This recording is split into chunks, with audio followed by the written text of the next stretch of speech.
Boa tarde, pessoal.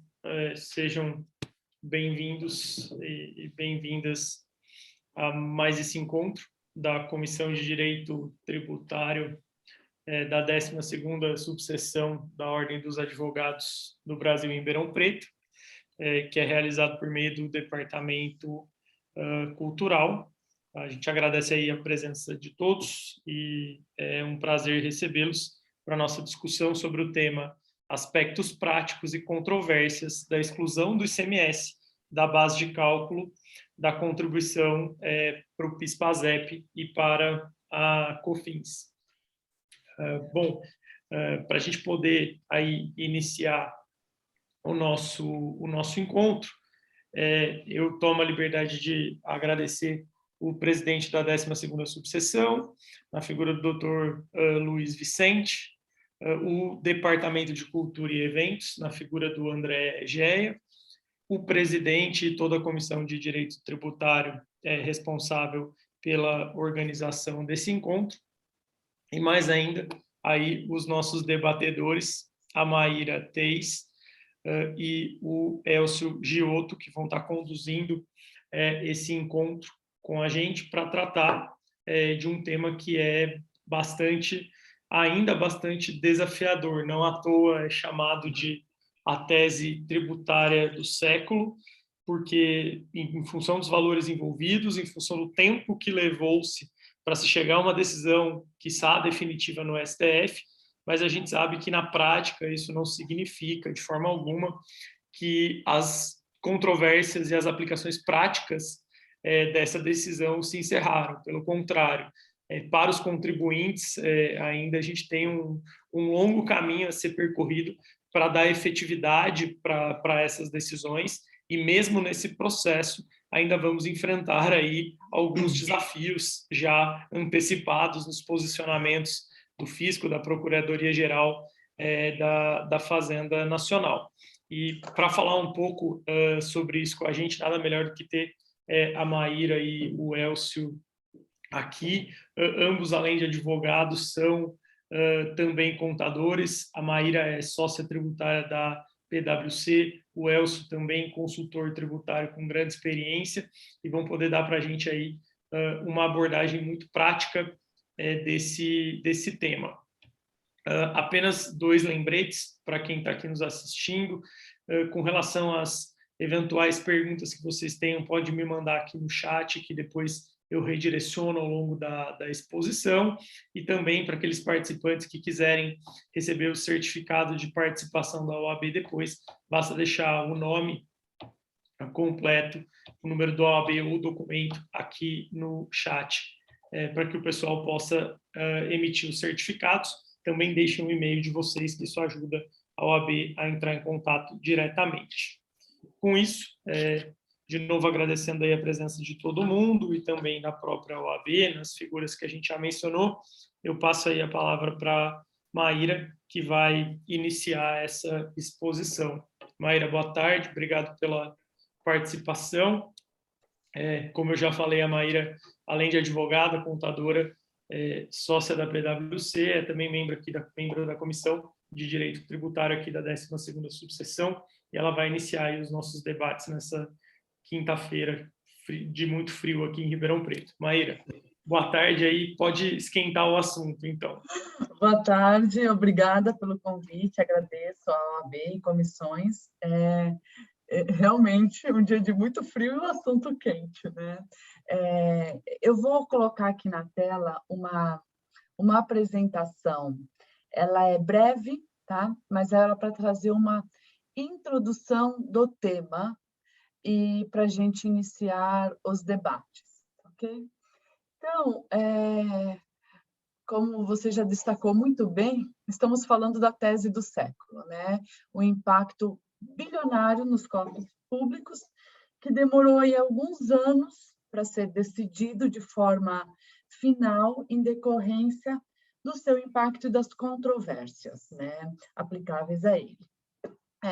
A gente está falando, então, da exclusão do ICMS da base de cálculo do PIS e da COFINS, que por envolver os tributos que ele envolve, né, esse tema, ICMS, tributo não cumulativo estadual, PIS e COFINS, tributo não cumulativo federal, não tem como ser fácil, né? De cara já dá para saber que não tem como ser um tema fácil. Mas, vamos lá.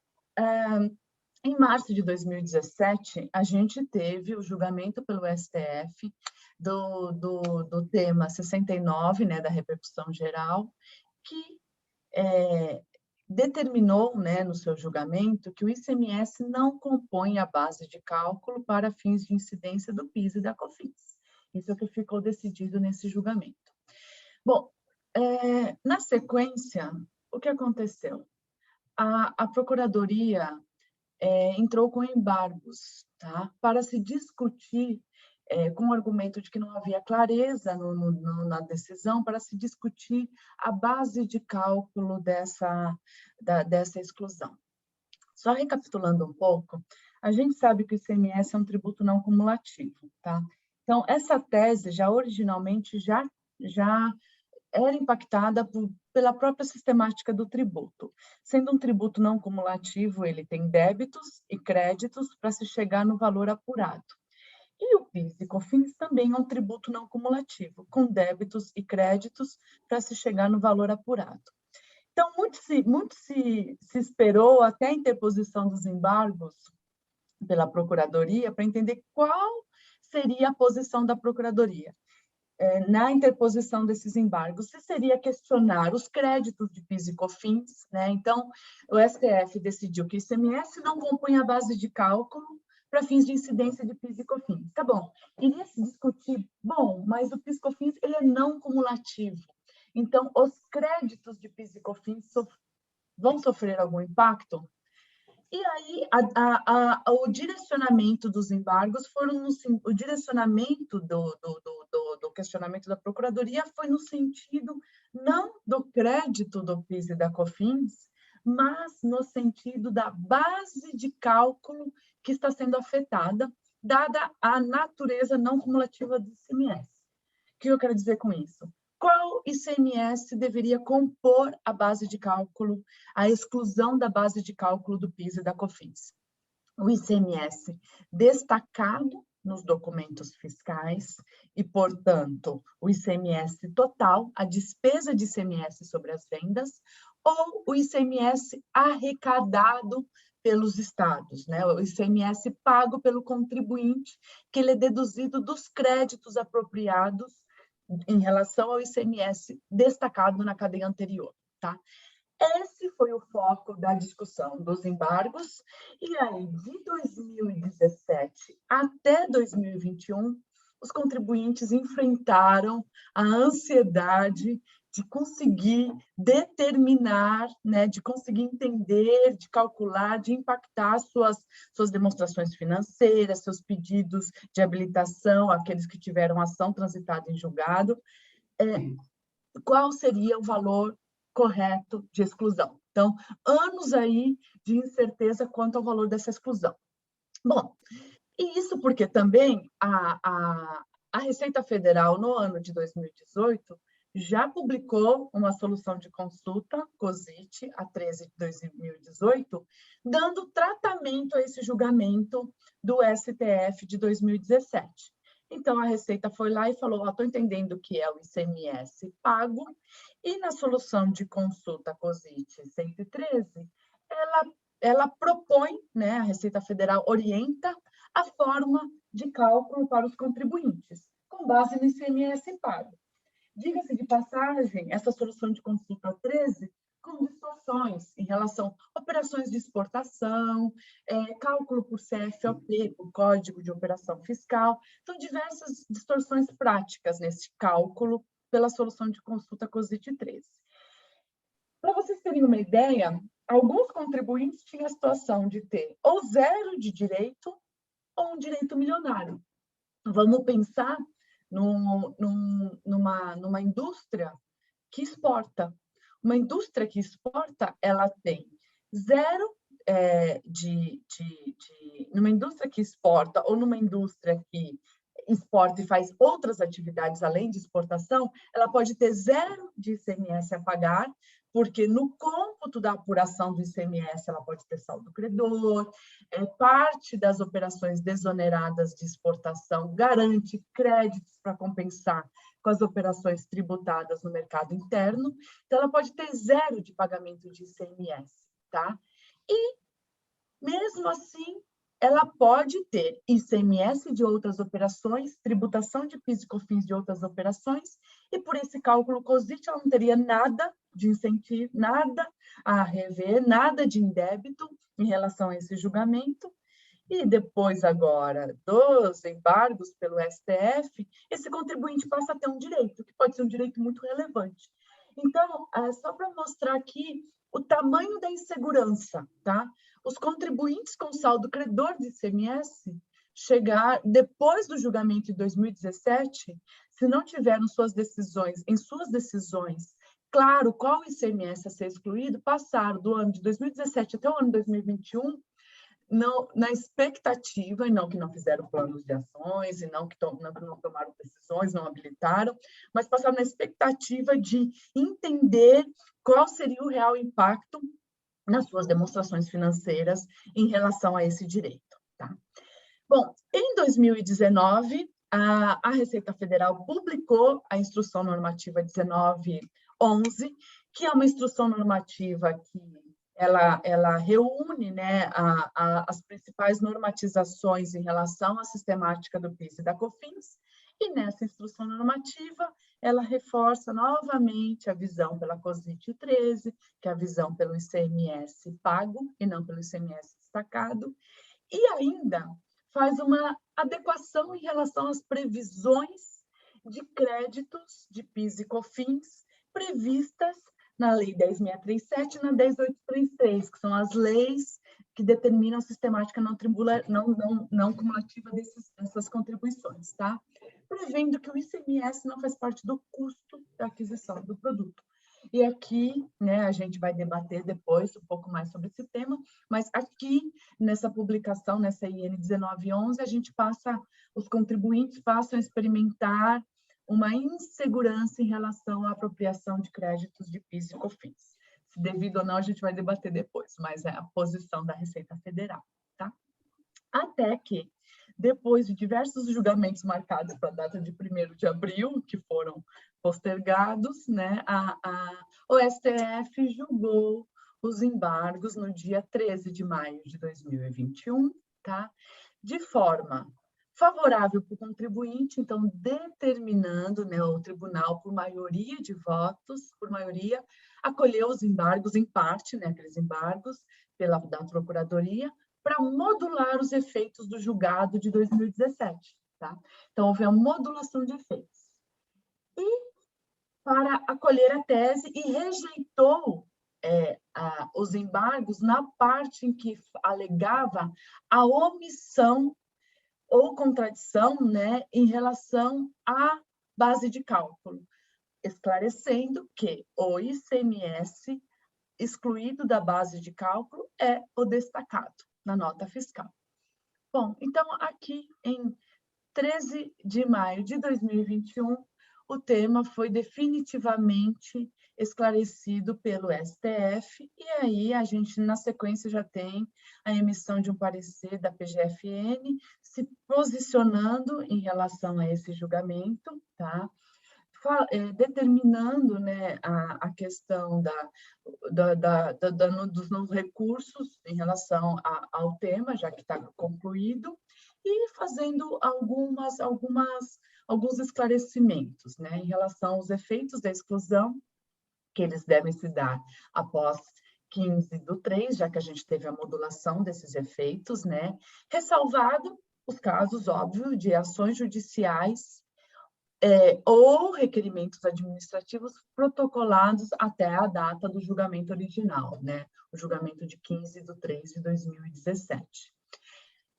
Que todo o ICMS ele é excluído da base de cálculo, é o ICMS destacado das notas, e que os contribuintes podem ajustar as suas bases, considerando a inconstitucionalidade da inclusão do ICMS destacado, independentemente de ajuizamento, né, após após março de 2017, independentemente do ajuizamento de demandas judiciais, eles podem reaver estes valores, os valores que foram recolhidos indevidamente. Então, em termos de efeitos, a gente tem dois cenários, né? Os efeitos para quem ajuizou a ação antes de março de 2017 e para quem não ajuizou a ação antes de março de 2017.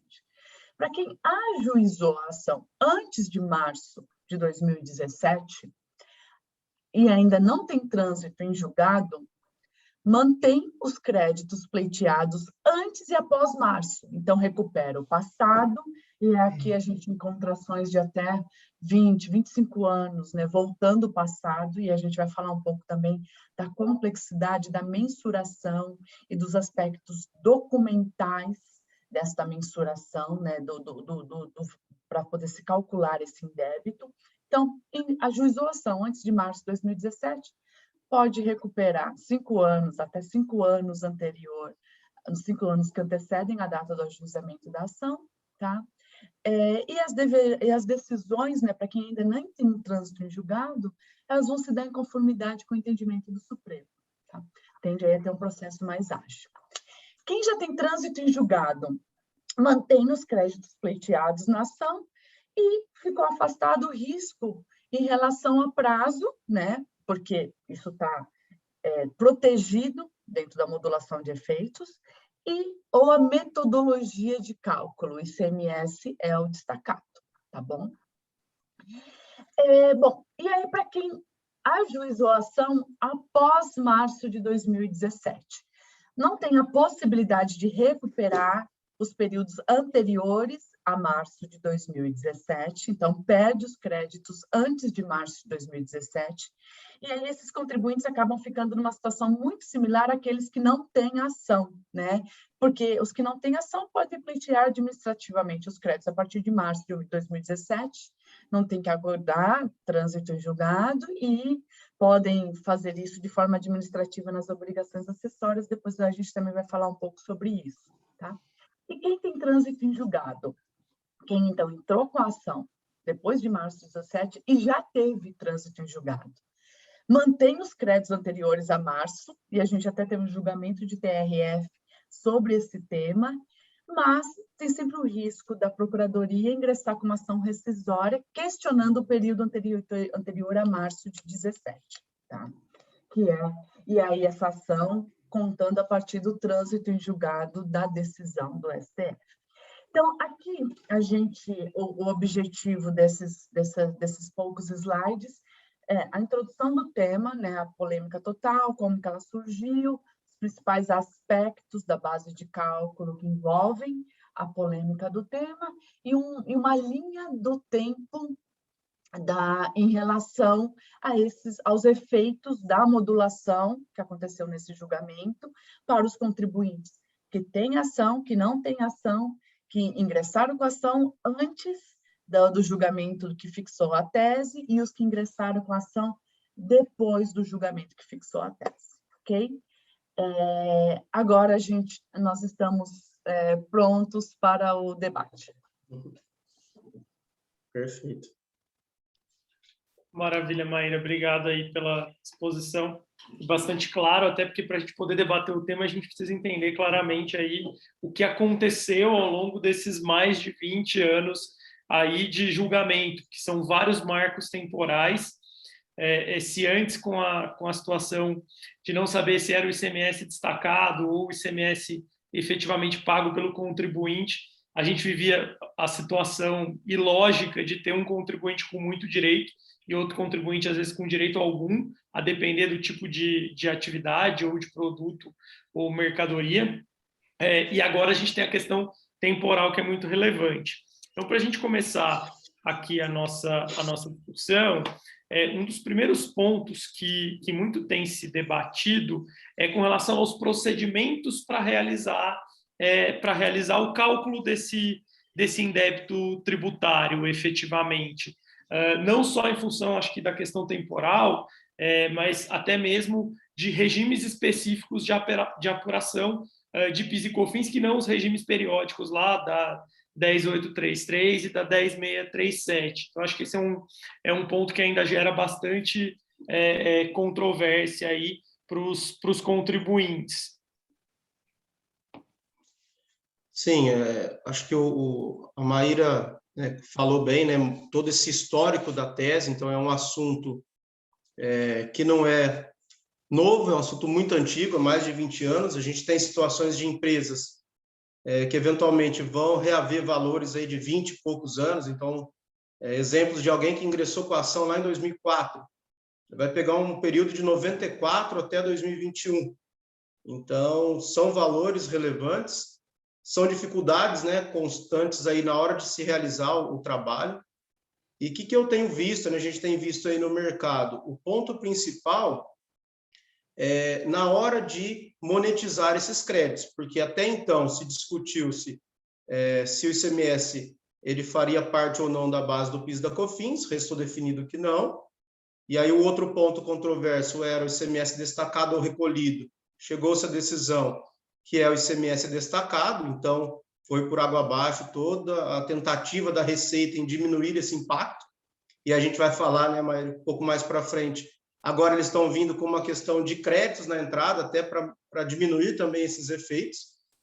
E o ponto agora é como que eu faço para calcular esse valor, né? Porque a gente tem um aspecto de cálculo, que não é simples quanto todo mundo está acreditando que seja, e depois a gente tem particularidades em relação a monetizar esse valor. Então, a gente vai encontrar situações em que eu tenho ação judicial transitada em julgado, então vou pegar um período, por exemplo, de 2010 em diante, e aí eu tenho todo um procedimento de habilitação desse crédito. Eu vou ter situações em que eu não tenho ação judicial e vou fazer de forma administrativa, e aí é um procedimento totalmente distinto, porque aí é uma situação em que eu vou ter que retificar as obrigações acessórias.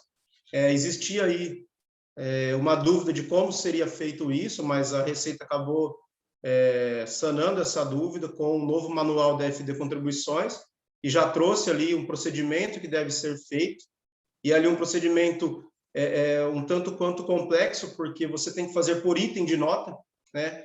E aí, quando a gente vai para o cálculo mesmo, a gente começa a se deparar com situações que até então todo mundo imaginava que era um cálculo simples. Simplesmente eu ia ali, contratava um sistema que ele me ajudaria ali a jogar essas informações e o cálculo estava pronto. E a gente tem visto que na prática não é isso que tem acontecido, né? Porque a gente tem que fazer o trabalho considerando por nota e por item de nota. Então a gente pode ter, por exemplo, numa mesma nota fiscal, itens que são tributados pelo ICMS e também pelo PIS/COFINS. Então esse é o conceito geral, né? Eu só posso excluir operações que têm as mesmas as tributações na mesma operação, mas eu posso ter ali dentro daquele documento fiscal um item que é, por exemplo, a alíquota zero do PIS e COFINS, com ICMS destacado. Então, para esse item, eu não posso descontar aquele ICMS, porque ele não foi, aquele ICMS ele não integrou um faturamento sujeito ao PIS e COFINS. Então, assim, tem muita particularidade envolvida, e o procedimento do cálculo e de monetização é um procedimento um tanto quanto complexo, até em situações em que a gente tem visto no mercado de empresas que têm o benefício, mas não tem nem como utilizar, né? Então, eu me deparei, por exemplo, com uma situação em que a empresa foi lá, fez todo o procedimento, habilitou o crédito e agora não tem o que compensar. Então, talvez se ela tivesse ido para uma via de precatório, por mais que demore um pouco mais, ela poderia eventualmente ter um efeito caixa antes do efeito caixa que vai dar na medida da compensação. E, além disso, a gente tem a questão de 5 anos após o trânsito em julgado, que a Receita veio com essa, né, que você só teria 5 anos para fazer as compensações. Então, é mais um complicador aí em toda essa sistemática aí que criaram, e é só o começo, né? Eu acho que tem muita coisa ainda de particularidades aí para a gente discutir.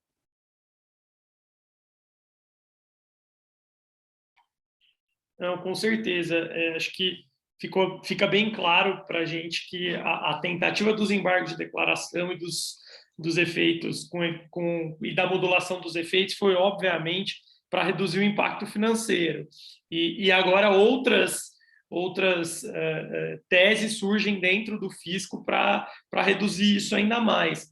Acho que essa questão do precatório que você colocou, Elcio, ela é bem elucidativa. Eu tive a oportunidade de discutir bastante isso com clientes, no sentido de avaliar previamente se você vai ter como utilizar aquele crédito ou para fazer essas compensações, porque eventualmente um contribuinte que lá atrás gerou um crédito que não é compensável com outros tributos e hoje, por exemplo, tem uma atividade muito voltada para exportação, que ele não vai ter incidência da contribuição, esse crédito não vai ter um efeito financeiro imediato. E quando a gente coloca na equação ainda a lógica da receita, que é muito questionável na minha opinião, de que você só tem 5 anos para utilizar, é possível que ele não consiga utilizar esse crédito no final do dia. E eu já vi, por exemplo, usinas optando efetivamente pela expedição do precatório, porque daí pelo menos você vai receber ali com mais tempo, mas você vai receber caixa e não vai correr o risco de não conseguir utilizar o crédito, né? Sim.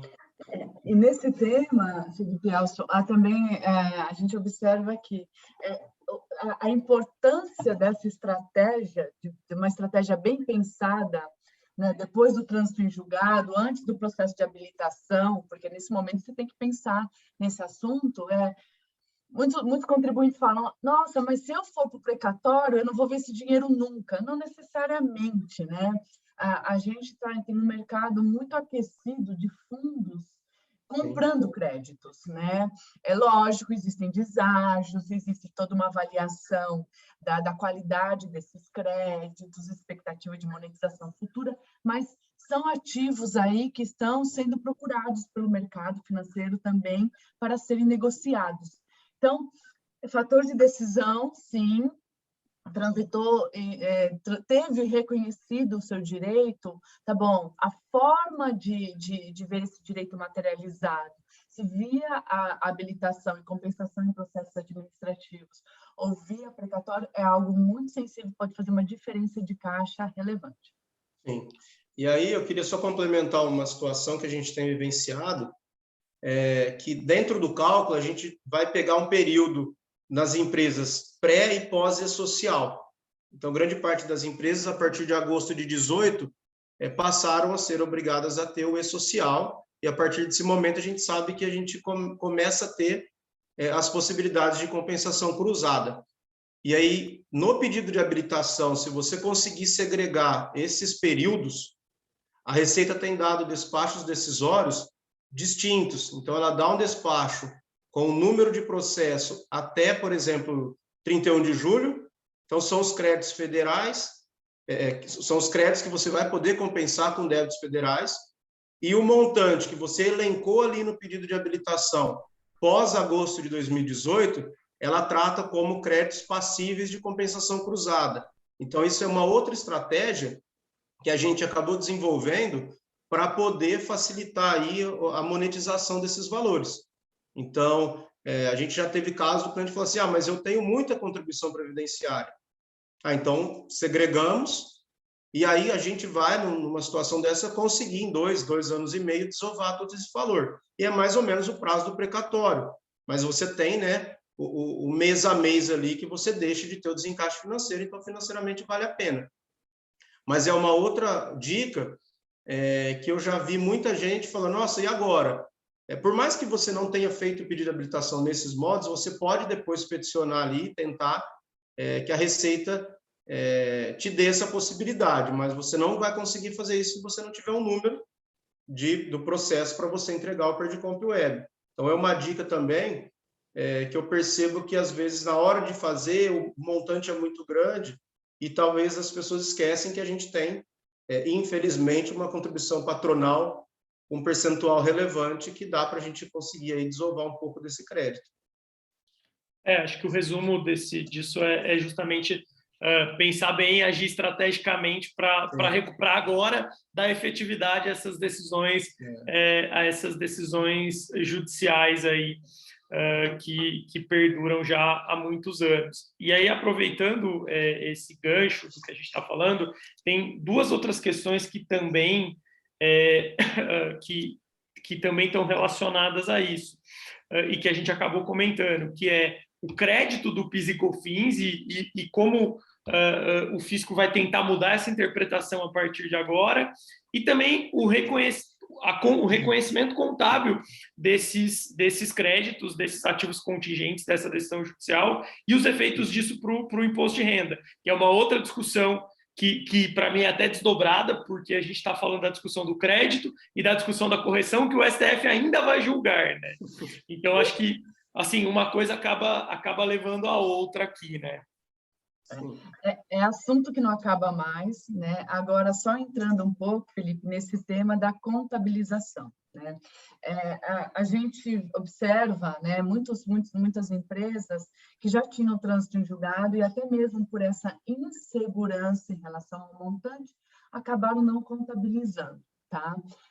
Não reconhecendo esses valores nas suas demonstrações financeiras na data do trânsito em julgado. Então, agora, este fator de risco acabou, ou pelo bem ou pelo mal, isso vai ter que ser reconhecido, tá? Nas demonstrações financeiras, depois desse julgamento do STF.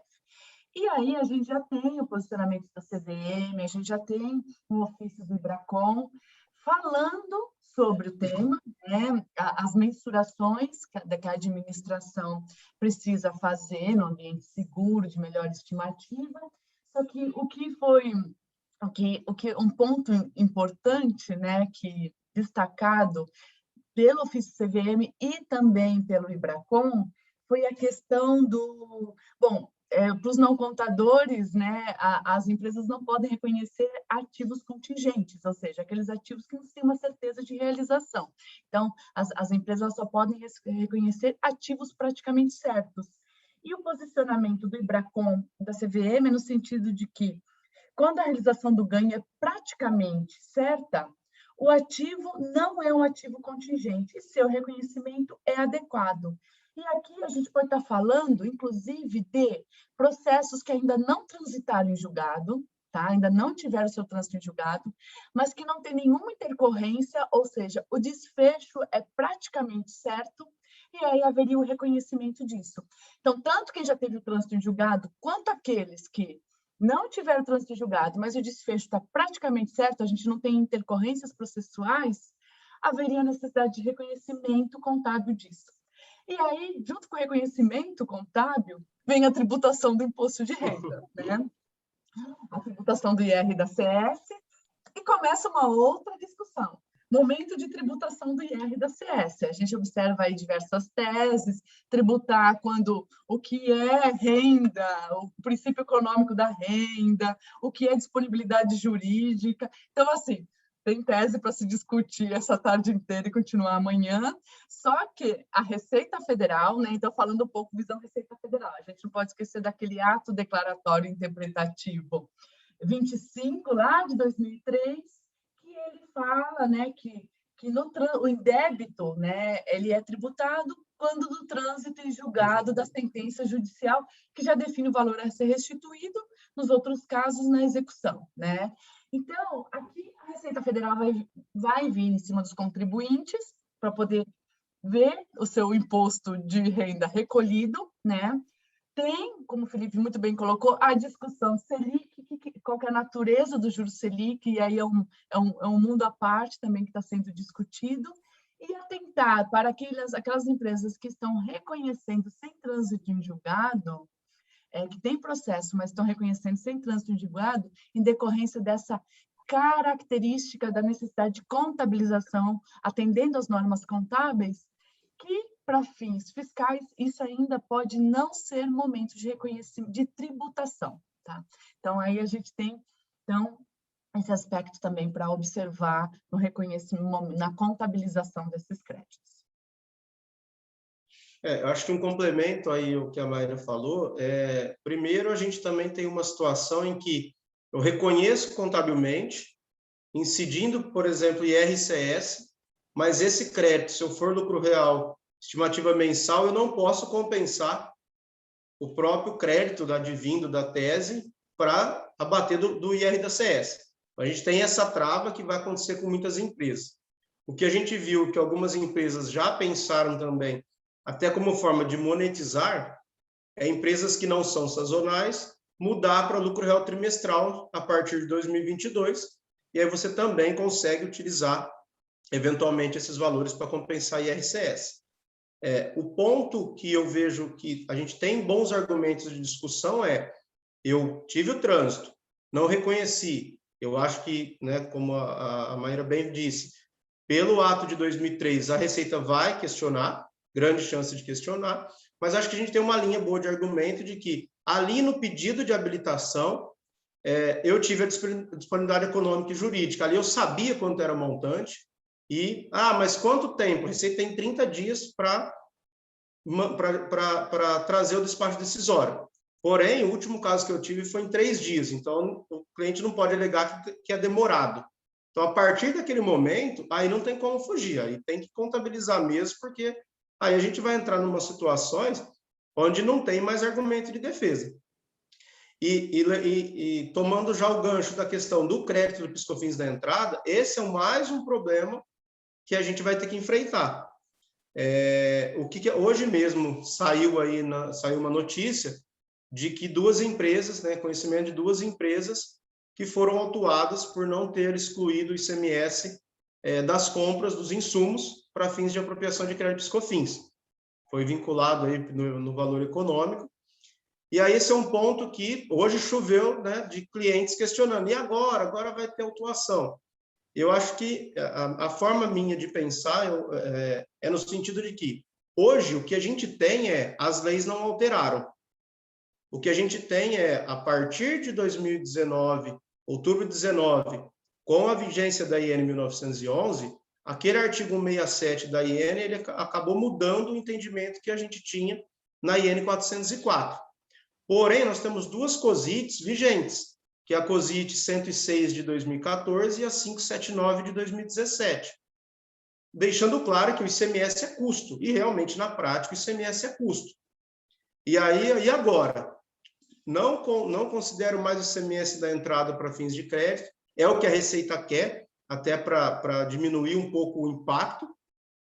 Porém, eu entendo que a gente tem bons argumentos para manter o procedimento, claro, sempre alertando do risco, e manter o crédito na entrada até que se tenha alguma alteração na legislação. Eu vejo esse ponto, assim, acho que é mais a Receita tentando ganhar ali uma disputa em que muitos contribuintes, por receio de alguma autuação, ou talvez até por ter algum telhado de vidro ali, falou, quer saber de uma coisa? Eu não quero confusão, não vou mais considerar o ICMS da entrada para fins de crédito. Numa situação dessa, a Receita, com certeza, aumenta a arrecadação, porque ela aumenta ali a tributação do PiscoFins na saída.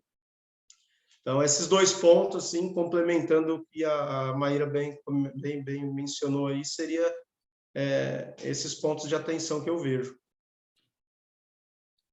Sim, é exatamente o que a gente estava falando, né? Isso é um novelo, você puxa por um fio e vão surgindo ainda outras discussões.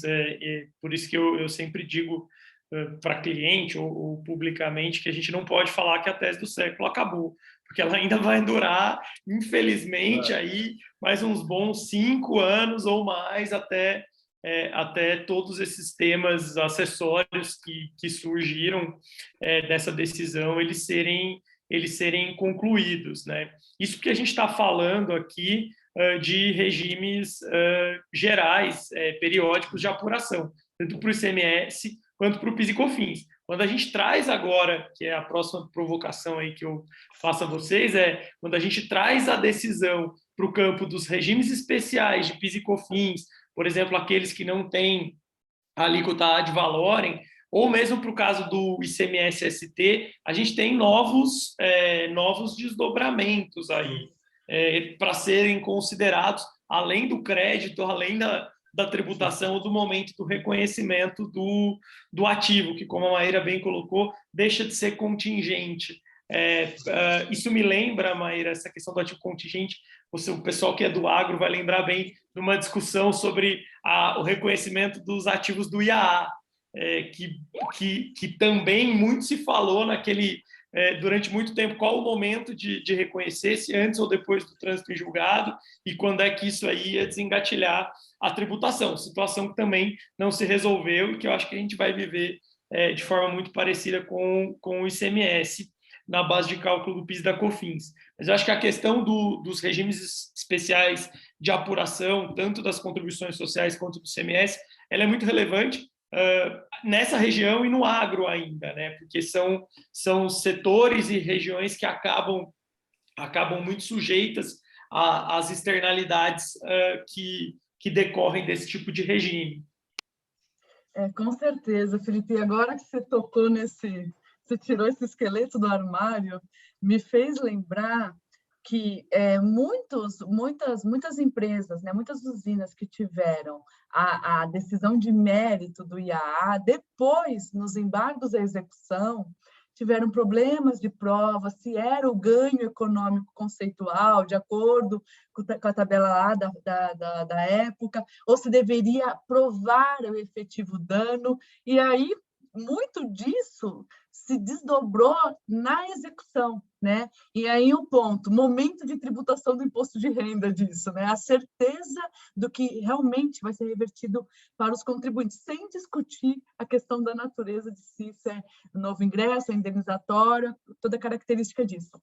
Mas um aspecto bem interessante e que também a gente vai ter nessas discussões, porque tem contribuinte que vai para o precatório, vai ter a mensuração do crédito.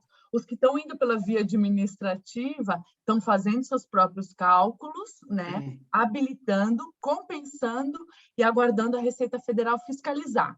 Então, vão ter que comprovar depois, né, os cálculos que fizeram, ou vão ter suas compensações glosadas e com multas, né, em relação à não compensação. Quem vai pela via do precatório, depois vai ter todo o processo de execução que vai ter que se chegar num cálculo. E aí a história do IAA pode voltar à tona e toda a complexidade do processo de execução.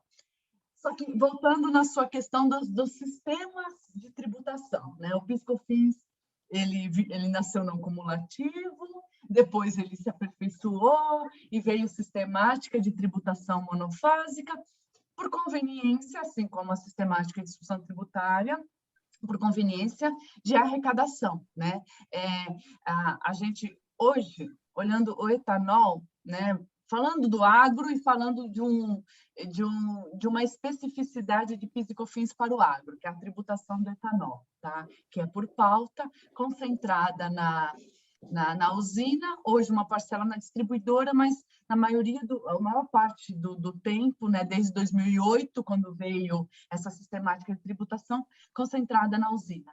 Então, é uma forma, né, sistemática de tributação para facilitar a fiscalização e a arrecadação, né? Não podemos esquecer disso. E aí, você não tem uma alíquota sobre um valor de ICMS claramente. Você tem a definição de um valor por metro cúbico, né, de uma tributação de PIS e COFINS por metro cúbico, e é assim que se arrecada o PIS e a COFINS. Agora, vamos lá, né? Vamos lembrar da alteração que a 9.718 sofreu quando entrou essa sistemática em pauta, né?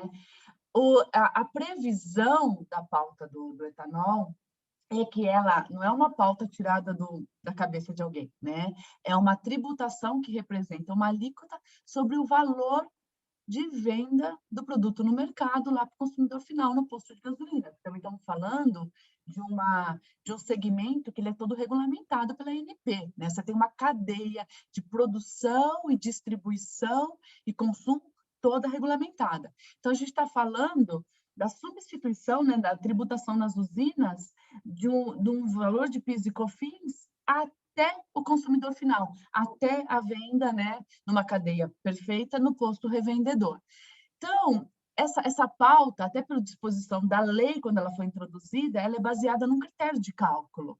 São os preços da ANP, né, os preços praticados no mercado, não da ANP fixados, mas os preços pesquisados, divulgados pela ANP, dos últimos 12 meses, quando a pauta é reajustada, né? A gente teve aí no ano de 2008 até agora o ano de 2021, 3 ou 4 ajustes de pauta, não mais que isso.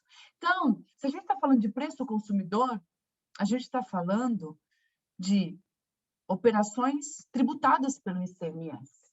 Tá? Então, dentro da determinação da pauta, existe sim um elemento de ICMS, né? Não há dúvida que existe. Tanto não há dúvida que tem um parecer do Ministério da Economia admitindo isso, tá? Existe ICMS dentro da determinação da pauta, porque é pesquisa de preço, você tem dentro desses preços um ICMS, e aí se faz um cálculo com base numa alíquota estimada do que seria o sistema não cumulativo dessa cadeia de produção e comercialização para se chegar num valor fixo por metro cúbico. Então, o desafio aqui, assim, a meu ver, tem diversos desafios, mas os mais importantes. Primeiro, o que foi ajuizado lá na inicial? Então, quem entrou com a ação? Pediu isso? Não pediu porque nem se tinha sistemática de pauta, entrou com a ação antes de 2008, entrou com a ação em 2003, entrou com a ação muito antes, né? Então, não se tinha essa sistemática. Está dentro do conceito, precisa demonstrar isso. O segundo desafio, mensurar isso, né? Porque como mensurar? E aí tem diversas metodologias, né? A gente se depara aí diariamente com diversas formas de calcular, porque existe um desafio que tem 2 tributos sendo recolhidos por substituição tributária, o ICMS e pelo sistema monofásico, que é uma antecipação, o PIS e a COFINS. Então, não resta dúvida que no fim da cadeia tem muito ICMS, muito PIS e COFINS e muito ICMS na base de cálculo de PIS e COFINS. Agora, a forma de mensuração tem sido, sim, um desafio para o setor, não tem uma receita de bolo, tem cálculo mais conservador, menos conservador, tem diversas formas de se chegar nesses números. Agora, que existe um ICMS dentro do PIS e da COFINS, dessa pauta, óbvio, existe, isso já está reconhecido. A Receita Federal já se manifestou em solução de consulta, dizendo que não se aplica a sistemática de pauta, e aí eu acho que também a gente teve ali no mercado um ruído quando o STF julgou a exclusão do ICMS da base de cálculo da CPRB e falou assim, não, a gente está falando de um benefício, você trocou um pagamento pela folha e foi lá e escolheu pelo seu faturamento. Então, estamos falando de um benefício, não há que se falar em exclusão do ICMS da base de cálculo da CPRB. Não estamos nos deparando, não é a mesma situação fática e de direito em relação à pauta do etanol. Primeiro que não estamos falando de um benefício, estamos falando de uma sistemática de tributação. É escolhida pelo contribuinte, sim, mas é uma sistemática de tributação. E o contribuinte não tem como escolher por uma sistemática com ICMS ou sem ICMS, como é na CPRB, que ele poderia escolher sobre a folha ou sobre o meu faturamento. Não, aqui, ou é a alíquota, né? Porque é uma sistemática alternativa, então, ou é a alíquota sobre o meu faturamento, com ICMS lá dentro, ou é uma pauta fixa, que também tem ICMS lá dentro. Então, não estamos diante de uma escolha. Então, isso é o que eu vejo em relação à sistemática do etanol, tá? A sistemática da pauta do etanol é um direito, sim. Agora, tem algumas coisas aí a se trabalhar. Observar a inicial, decisão, para ver se consegue dar uma robustez. Mas, além disso, né, eu acho que não se perde o direito, porque naquela época não se tinha essa sistemática, toda a questão de cálculo. Lembrando também que também tem outros setores que são impactados por isso, né? Bebidas também viveu muito tempo. Então, assim, tem diversas discussões que podem surgir em relação às diferentes sistemáticas do PIS e da COFINS. Isso é o PIS e a COFINS. Agora, Felipe, você comentou um outro aspecto, que é o ICMS-ST. Aí a gente está diante de um ponto mais sensível, porque não tem aquele destacado no documento fiscal, né? Então, talvez a gente esteja diante de uma nova tese, não de uma nova tese, de um desdobramento de tese. Sim. Mas está faltando um pouco mais de elemento fático que adere ao conceito do que foi julgado, porque o ICMS-ST para o substituído, ele está dentro do valor da operação, né? Ele não está destacado no documento fiscal. Então, e quem vai sofrer muito com isso é o varejo, com certeza. Né? Que vai passar aí, vai ver todo mundo monetizando muito dinheiro e ele ainda dentro de uma outra discussão. Perfeito. Acho que em relação às sistemáticas especiais, isso não tem muito o que fazer. Acho que o problema é o cálculo, né? É mensurar realmente esse impacto. Acho que a receita, até o mercado, eu ainda vejo muitas usinas que estão ingressando agora com a ação, teve muitas que não ingressaram, porque chegou-se à conclusão de que essa discussão não se aplicaria para eles, mas em 2019, a Receita veio com a COSIT 177, falando que não se aplicava essa tese para os regimes especiais, só que, ao mesmo tempo, o próprio governo editou uma nota lá, se não me engano, 89, em 2019, afirmando que não. O ICMS compõe o preço de venda no varejo e afirmando que o ICMS foi considerado ali para fins de cálculo do PIS da COFINS por metro cúbico. Então, é uma nova discussão, né, da tese, que eu acho que vai gerar novos contenciosos aí, com certeza vamos nos deparar com mais 5, 7, sei lá quantos anos, e também em relação ao ICMS-ST, porque uma coisa é a gente discutir ICMS-ST para o substituto, porque realmente ele repassa e para ele tem a consideração ali de ICMS destacado, que ele tem a possibilidade de excluir da base do PIS da COFINS.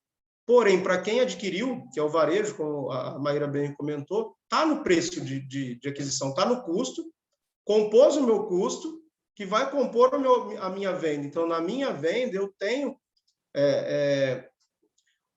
esse ICMS-ST embutido aqui no meu preço de venda. Agora, como que eu mensuro isso? Posso aplicar ou não essa decisão de agora? Todo mundo entendendo que não, que é uma nova discussão. Porém, a gente tem aí decisões recentes de vários TRFs, já no sentido de que, para o substituído, se aplica a decisão do STF e eu poderia excluir, nesse caso, o ICMS-ST. Então, acho que aí é mais uma discussão, né? Mais um desdobramento, aí, como o Felipe mencionou, de todo esse problema aí que foi criado e que, no final das contas, a Receita acabou ganhando muito e está devolvendo aqui em doses homeopáticas para os contribuintes, né? Acho que o final da história é essa, né? Eu acho que é uma excelente colocação, né? O contribuinte, não que o contribuinte ganhou, mas não levou, ele ganhou, mas ele vai levar aos poucos. Acho que é bem isso, a gente vai levar isso só aos poucos. A gente tem eu trabalho num caso bem peculiar de uma usina que ingressou com a ação lá em 2003 e ela depositou. Então, ela já conseguiu, ela passou a depositar, acho que em 2008, ela conseguiu levantar parte dos depósitos já realizada com base na sistemática de alíquota ad rem, ou seja, por unidade de produto, e conseguiu reconhecer o passado, mas a controvérsia segue discutindo. Eu acho que assim, o volume de ações também é grande, e a própria Procuradoria ainda está tendo uma dificuldade operacional em enfrentar essa questão do PIS e COFINS no álcool. Então, acho que a gente vai ver muito desdobramento em relação a isso. E falando em desdobramento, também para a gente encaminhar aí para os finalmente do nosso horário, acho que a Maíra trouxe um ponto bom, que é a questão da decisão sobre as contribuições previdenciárias, sobre a contribuição previdenciária, sobre a receita bruta. Esse é só um exemplo das chamadas teses filhotes, que se desdobraram da discussão do ICMS na base de cálculo do PIS da COFINS. Hoje mesmo a gente teve a notícia envolvendo o ISS, uma eventual modulação de efeitos. A questão do ICMS na base de cálculo da contribuição sobre a receita bruta, para mim, no setor agro, ela não encerrou. Do setor agro, ela necessariamente não encerrou, porque lá não era um benefício fiscal. Durante muitos anos, foi a regra. Ou seja, o contribuinte pôde passar a optar com a 13.606 lá a partir de 1º de janeiro de 2019. Antes disso, ele não tinha opção. É diferente da contribuição sobre a receita bruta, que o STF julgou com base na legislação proposta no governo Dilma para outros setores. E acho que esses são só 2 exemplos do quanto a decisão do STF ela ainda vai se refletir positivo ou negativamente em outros tributos. E eu falo positivo ou negativamente porque se de um lado tem discussões, aí acho que eu estou entrando muito na minha opinião pessoal, mas se de um lado tem discussões que fazem sentido serem refletidas com base no julgamento do STF, tem outras que, na minha opinião, soam como uma forçação de barra do contribuinte. Eu vi algumas teses, por exemplo, com relação ao lucro presumido, que parece desconsiderar que o lucro presumido é técnica de apuração simplificada. Então, acho que a questão o ICMS da base de cálculo no PIS da COFINS não vai encerrar agora, por tudo que a gente viu, e ele ainda vai dar muitos frutos aí e muito trabalho para todo mundo na seara tributária em função dessas teses filhotes, né? Sim. Com certeza, Felipe. E assim, a gente olha esse desmembramento, né, esse desdobramento, desculpa, nas teses filhotes, diretamente quando a gente está falando de um tributo na base de cálculo do outro, só que a gente não pode esquecer também que esse julgamento do STF está dando uma repercussão nas subvenções para investimento absurda, né? A gente sabe que lá em 2019 e 2020, o STJ usou este julgamento para poder se posicionar em situações de crédito presumido de ICMS, dizendo que, considerando o que foi decidido nesse julgamento, né, e a visão de pacto federativo, os créditos presumidos de ICMS não podem ser base de cálculo do imposto de renda e da contribuição social. Então, o STJ ali, usando esse argumento, e não está subindo recurso para o STF. Lembrando também que essa tese da exclusão do ICMS da base de cálculo do PIS/COFINS estava anos parada no STJ, o STJ decidindo desfavorável, e uma hora o recurso foi, né? E quando foi essa decisão de 2017. Então, não só gerando teses filhotes em relação à exclusão direta de um tributo no outro, mas dentro de um conceito de um ente não tributar a receita do outro e repercutindo também no STJ em relação às subvenções e à base de cálculo do imposto de renda. Perfeito. Eu só queria fazer um adendo em relação ao agro, porque muito se discutiu da questão de ser ou não opcional, né? De ser um regime opcional, só que a gente não pode esquecer que a agroindústria não tem isso, né? A agroindústria, a contribuição pela receita bruta não é opção, né? E eu já percebi que tem muita gente numa linha de que essa questão opcional é para todo mundo. Acho que isso aí, para a agroindústria, a tese não foi afetada. Tanto para a exclusão em relação ao ISS, quanto para a contribuição previdenciária na agroindústria, eu acho que eu entendo que continua sendo uma boa tese. Aí é claro que vem as teses de PIS/COFINS sobre o PIS e COFINS, e aí não termina nunca, né? Mas eu acho que nessa linha da decisão, agora de maio, essas duas teses do ISS, a exclusão do ISS do PIS/COFINS e da contribuição previdenciária, eu acho que elas ganharam uma força e a tendência é que vai seguir esse caminho de ganho de causa para o contribuinte. E tem mais um ponto que acho que a gente não comentou, que é a questão de foi pautado o julgamento da questão de incidência do IR da CS sobre a Selic, agora para o começo de agosto, se não me engano, acho que 5 de agosto.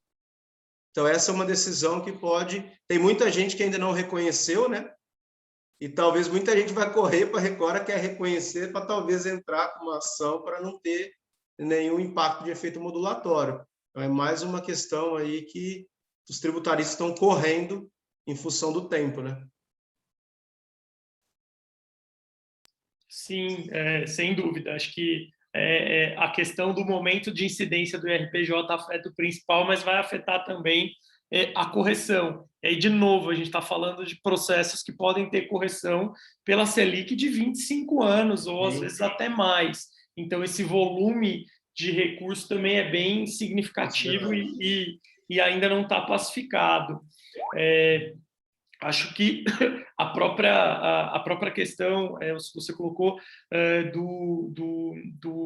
da contribuição previdenciária sobre a receita bruta, eu concordo com você, acho que daqui a agroindústria ainda tem espaço, e eu acho que a discussão do produtor rural anterior a 13.606 ainda é bastante plausível, porque não era benefício e não era opcional, era o único regime existente e que, vamos convir, criou muito problema para o agro durante quase 20 anos por conta da discussão sobre a constitucionalidade, da liminar do produtor, da dificuldade depois do adquirente em conseguir a CND porque ele não reteve por conta da liminar. A verdade é que tudo isso acaba aí num grande emaranhado sem fim de discussões, né? E acho que com isso, pessoal, também a gente está entrando aqui nos nossos horários, nossos minutos finais. Elcio, Maíra, não sei se vocês têm alguma colocação adicional aí a fazer para a gente concluir o nosso debate de hoje. Fiquem, por favor, à vontade. Eu só queria falar que agora, então, é o momento, né, de analisar decisões, de materializar isso nas demonstrações financeiras e de muito cuidado, né? Muito cuidado para... O processo de habilitação ele é um processo relativamente simples. E a simplicidade, a impressão da simplicidade desse momento, ela não pode estar refletida nos números, né? Os números têm que estar muito bem apurados, consistido com as obrigações acessórias, com a prova do indébito gerado, direitinho, porque para aqueles contribuintes que caminharam, né, estão caminhando para o processo de habilitação, a fiscalização virá depois, né? E os profissionais aí que trabalham com a área fiscal, sabe, da complexidade de enfrentar a fiscalização. E a importância de se guardar histórico, documentação e provas para aqueles também que vão pedir a sua execução com precatórios, porque agora vem toda a parte de comprovação dos valores do crédito. Então, assim, já levou 20 anos para decidir essa ação. De 17 a 21 para decidir a base de cálculo.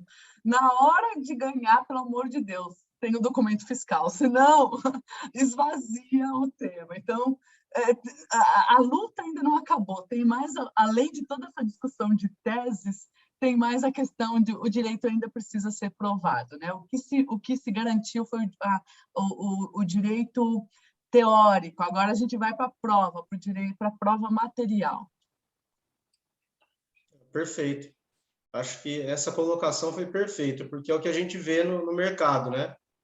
Agora que é a hora de monetizar, que é a hora de pôr o dinheiro no bolso, tá todo mundo na ânsia de fazer o trabalho rápido, porque o pedido de habilitação é algo meramente formal ali, é uma análise de documentos e um número, e depois a gente vai ter a receita daqui 5 anos, batendo na porta das empresas e falando, olha, cadê o cálculo? E a gente, assim, eu tenho visto muito no mercado as pessoas não dando esse valor para a composição do cálculo, como que é feito, avaliando as notas, avaliando os efeitos nas FDs. Eu já vi gente, por exemplo, fazendo o trabalho administrativo,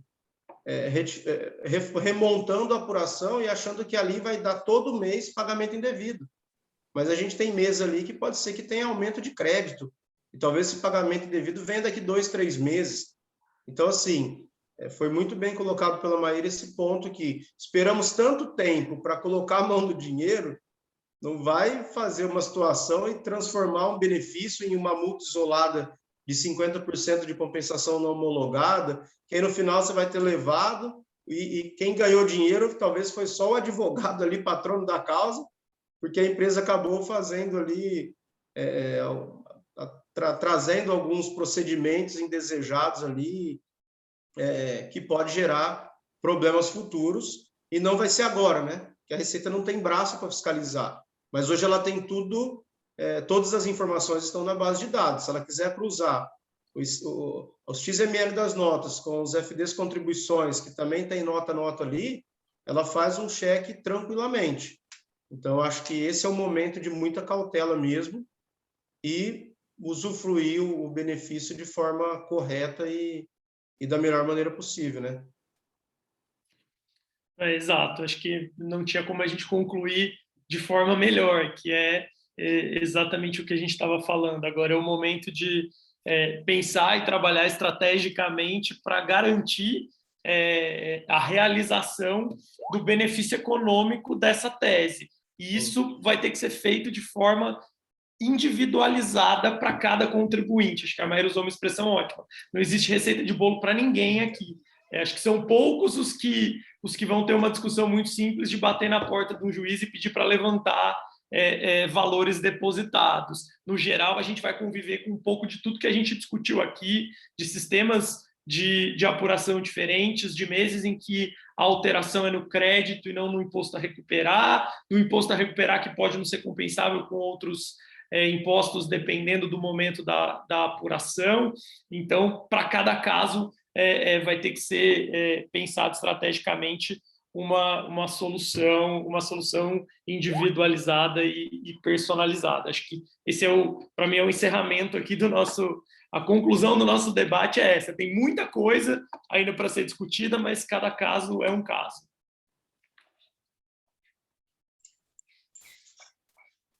Bom, maravilha, pessoal. Então, acho que a gente está aqui já nos últimos minutinhos do nosso tempo regulamentar.